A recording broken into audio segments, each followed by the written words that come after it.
The sterile, metallic clang of the gurney wheels echoed through the silent corridors, a sound that, for those who heard it, signaled not recovery, but a descent into a new kind of hell. This was the final destination for the cast-offs, the broken experiments, the genetic anomalies that the clandestine Weapon X program deemed too flawed even for their brutal purposes. And on one such gurney, barely clinging to a semblance of his former self, was Wade Wilson.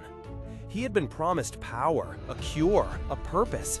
What he received was a grotesque mockery of healing, a super regenerative factor that warred with an aggressive cancer, leaving his body in a constant state of agonizing flux. Weapon X, with all its dark ambition, had no use for a perpetually mutating, increasingly unstable subject. So, Wade was not discharged, he was discarded, shipped off to a place euphemistically known as the Hospice. But this was no sanctuary for the terminally ill.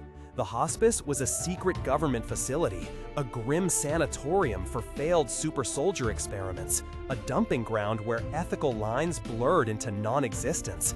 It was a place designed not to heal, but to dissect, to push the boundaries of suffering in the name of twisted science. Overseeing this chamber of horrors was the truly depraved Dr. Killebrew, a man whose medical curiosity far outweighed any shred of human compassion. And at his side, his enforcer and chief tormentor was the brutal Ajax, a figure of terrifying efficiency and cold sadism. Within these walls, the air itself seemed heavy with despair. Each patient was a walking testament to hubris and pain, their bodies disfigured, their minds fractured. They endured daily tortures disguised as medical procedures, each experiment designed to strip away their humanity, to test the limits of their regeneration, their pain tolerance, their very will to exist.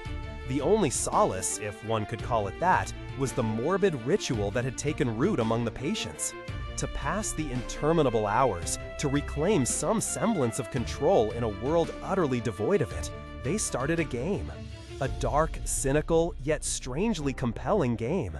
They ran a Deadpool. Each patient would place a small, symbolic bet, a scrap of bread, a moment of silence, a promise of a future favor, on who among them would be the next to succumb to the experiments, the next to be wheeled out, lifeless, on that same squeaking gurney. It was a grim coping mechanism, a way to acknowledge the inevitable, to stare death in the face, and for a fleeting moment feel a perverse sense of agency. Wade Wilson, even in his broken state, arrived with his signature wit largely intact. While others withered in silence or cried out in pain, Wade taunted his captors, hurled insults at Ajax, and maintained a stream of dark, often hilarious commentary on his predicament. His regenerative powers, though causing him constant agony, also made him remarkably resilient. He endured more, bounced back faster, and complained louder than anyone else. His indomitable spirit, his refusal to truly break, made him an anomaly. He quickly became the focus of the Deadpool. Who would bet on Wade? He was clearly suffering immensely, yet he absolutely refused to die. Every day, the patients would whisper, "Is it Wade's turn today?" And every day, Wade would somehow endure, returning to his cell with a new scar, a new insult, and a fresh wave of sarcastic observations. He became the long shot, the impossible bet, the dark horse. Paradoxically, his endless taunting and his sheer will to survive made him a fan favorite in this most macabre of games.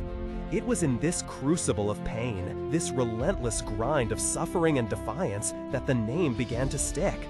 The other patients, hearing his endless banter, watching his impossible resilience, started referring to him not just as Wade, but as the guy in the Deadpool. The one who defied the odds, the one who was always in the pool, but never out of it.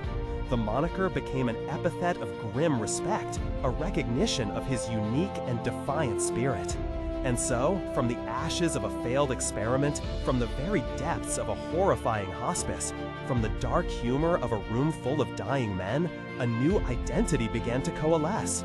Wade Wilson was gone, his former life a fading memory.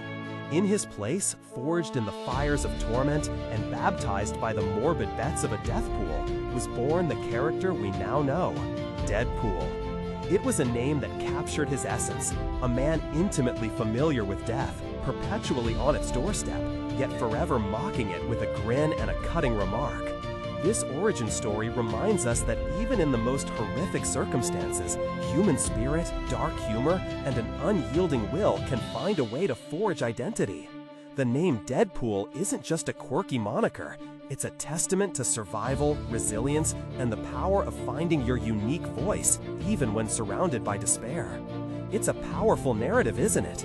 We'd love to hear your thoughts on this incredible origin. Did you know the story behind the name? What aspect of Deadpool's character do you find most compelling? Share your insights in the comments below. And if you enjoyed this journey into the character's past, please consider subscribing for more stories like this. Your engagement truly helps us continue exploring these fascinating tales.